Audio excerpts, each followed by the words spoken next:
এখানে দেখতে পাচ্ছেন আমার উইন্ডোজ অপারেটিং সিস্টেম এবং এর ভিতরে আমি ভিএমওয়্যারের মাধ্যমে কাল লিনাক্স ব্যবহার করছি। তো আজকের ভিডিওটা মেইনলি হবে কিভাবে আপনি আপনার উইন্ডোজ অপারেটিং সিস্টেমের ভিতরে লিনাক্স অপারেটিং সিস্টেমটা ইনস্টল দিতে পারেন এবং ব্যবহার করতে পারেন। তো চলুন শুরু করা যাক আজকে ভিডিও। Let's get started. আমি হিমেল থেকে আছি আপনাদের সাথে। তো আমাদের প্রথমে এই টপিকটা শেখার আমাদের জানতে হবে দুটো টপিক সম্পর্কে। একটা হলো ভার্চুয়াল বক্স কি, ভিএমওয়্যার কি, এবং লাস্ট টপিক সেটা হলো ভার্চুয়ালাইজেশন কি। ঠিক আছে, তো ভার্চুয়াল বক্স এখানে দেখতে পাচ্ছেন আমার আগে থেকে ইনস্টল দেওয়া আছে। তো এটা মূলত আপনাদের একটু বোঝানোর জন্য যে ভার্চুয়াল বক্স, ভিএমওয়্যার এগুলো আসলে কী এবং এরপরে ভার্চুয়ালাইজেশন আসলে কী। তো এইখানে দেখতে পাচ্ছেন যে হ্যাকড বাই হিমেল নামে একটা অপারেটিং সিস্টেম এখানে আছে এবং কিছু ল্যাব নিচে সেট আপ দেওয়া আছে। ঠিক আছে, এটা মূলত ভার্চুয়াল বক্সের এনভায়রনমেন্ট। এবং ভিএমওয়্যার এখানে দেখতে পাচ্ছেন নিচে অর্কেস্ট্রেশন আছে 17। তো এইটাও আমি এখানে ইনস্টল দিয়ে রাখছি। তো অনেকের মনে হতে পারে যে ভাই আপনি তো একটা ইনস্টল দিতে পারতেন, দুটো কী জন্য ইনস্টল দিয়েছেন। তো এটার উত্তর আমার কাছে আছে। সেটা হলো আমাদের অনেক সময় অনেকগুলো টুল থাকে, অনেকগুলো ল্যাব থাকে, যে ল্যাবগুলো শুধুমাত্র ভিএমওয়্যার দিয়েই ব্যবহার করা যায়। ঠিক আছে, ভিএমওয়্যার বাদে কাজ হয় না।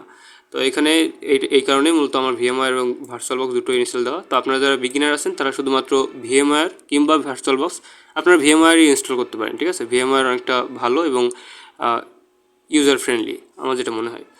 ওকে, তো আমরা এখন দেখব যে কীভাবে আমরা এটা ব্যবহার করব। তো প্রথমে আমরা গুগলে যাব। গুগলে গিয়ে আমরা এখানে একটা নিউ ট্যাব নিয়ে নিচ্ছি, এখানে আমরা লিখব ভিএমওয়্যার ডাউনলোড।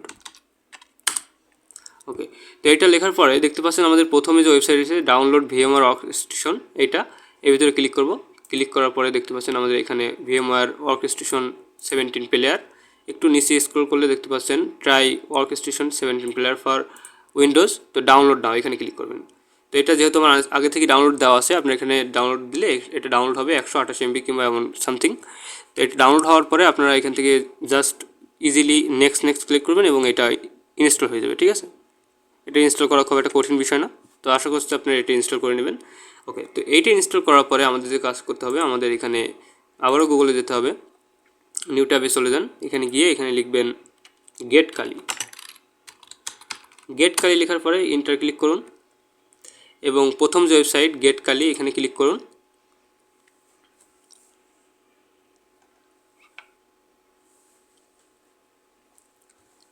ওকে, তো এখানে দেখতে পাচ্ছেন যে আমাদের দুটো পার্ট দেখা যাচ্ছে, একটা হলো ইনস্টলার ইমেজ এবং ভার্চুয়াল মেশিন। তো যেহেতু আমরা ভিএমওয়্যার ইনস্টল করছি এবং এজন্য আমরা ভার্চুয়াল মেশিনে ক্লিক করব।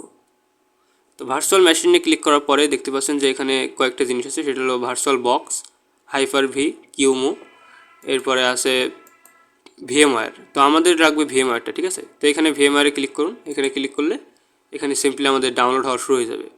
তো আমি যেহেতু আগে থেকে ডাউনলোড দিছি, আমি এখান থেকে এটা অফ করে দিচ্ছি। তো এটা ডাউনলোড হওয়ার পরে এটা সামথিং 1 থেকে 2 ঘন্টার মতো টাইম নেবে আপনার ইন্টারনেটের স্পিডের উপরে। তো এটা ইনস্টল করে নেবেন এবং এটা ডাউনলোড করে নেবেন। ডাউনলোড করার পরে যেটা করতে হবে সেটা হলো সিম্পলি আপনি যে ফাইলটা আছে এই ফাইলটা এক্সট্রাক্ট করতে হবে। তো যেহেতু আপনার কাছে এক্সট্রাক্ট করার জন্য কোনো ফোল্ডার নেই কিংবা কোনো টুল নেই, আপনি সিম্পলি গুগল ভিতরে যাবেন, এখানে লিখবেন উইনরার। তো উইনরার লিখে যদি আপনি সার্চ দেন, প্রথম যে ওয়েবসাইট winrar.com এখানে ক্লিক করবেন। তো প্রথম যে ডাউনলোড এখানে দেখতে পাচ্ছেন, ডাউনলোডে ক্লিক করুন। ডাউনলোড,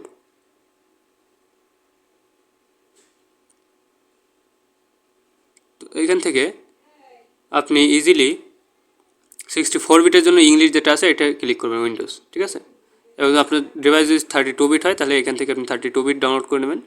তো মোস্ট অফ ডিভাইস হলো 64 বিট এবং 64 বিটের কারণে আপনার 64 বিটটা এখানে ডাউনলোড করে নেবেন। ওকে, তো এটা ডাউনলোড করার পরে করছিলাম ভিএমওয়্যারের, এটা ঠিক এমন দেখতে হবে এবং আপনারা এখান থেকে যে টুলটা ইনস্টল করেছেন উইন্ডারের মাধ্যমে এখানে রাইট বাটন ক্লিক করলে দেখতে পাচ্ছেন যে এক্সট্রাক্ট হেয়ার। ঠিক আছে, তো এটা ক্লিক করবেন। করার পরে আপনাদের ঠিক এই যে উপরে একটা ফাইল তৈরি হয়েছে দেখতে পাচ্ছেন, এই ফাইল হলো যে ফাইল, এইটার মতো একটা ফাইল তৈরি হবে এবং এটার ভিতরে প্রবেশ করবেন। তো এর ভিতরে যাওয়ার পরে আপনার একটু ওয়ার্ড লাগতে পারে বিষয়টা, যে অনেকগুলো কী আছে কোনটা করব এটা নিয়ে বেশি চিন্তা করার দরকার নেই। আপনি দেখতে পাচ্ছেন যে এই যে অনেকগুলো ট্যাব মতো দেখতে পাচ্ছেন, ভিএমওয়্যার ভার্চুয়াল কনফিগারেশন, এই ফাইলটা আপনারা খুঁজবেন। খোঁজার পরে এটা একটু অন্যরকম, দেখুন যে প্রত্যেকটা একই রকম কিন্তু এটা একটু অন্যরকম। ঠিক আছে, তো এটার উপরে রাইট বাটন ক্লিক করবেন। করার পরে আপনি এখান থেকে ওপেন উইথ দিবেন। এখানে দেখতে পাচ্ছেন ভিএমওয়্যার প্লেয়ার। ঠিক আছে, তো এটা ক্লিক করলে আমাদের ভার্চুয়াল মেশিনটা স্টার্ট হয়ে যাবে। ওকে, স্টার্ট হওয়ার পরে ওকে, তো আমি এখান থেকে আমার যে কালি লিনাক্সটা এখান থেকে সেট আপ দিয়েছিলাম আগে থেকে, এটা হলো এখান থেকে অফ করে দেবো।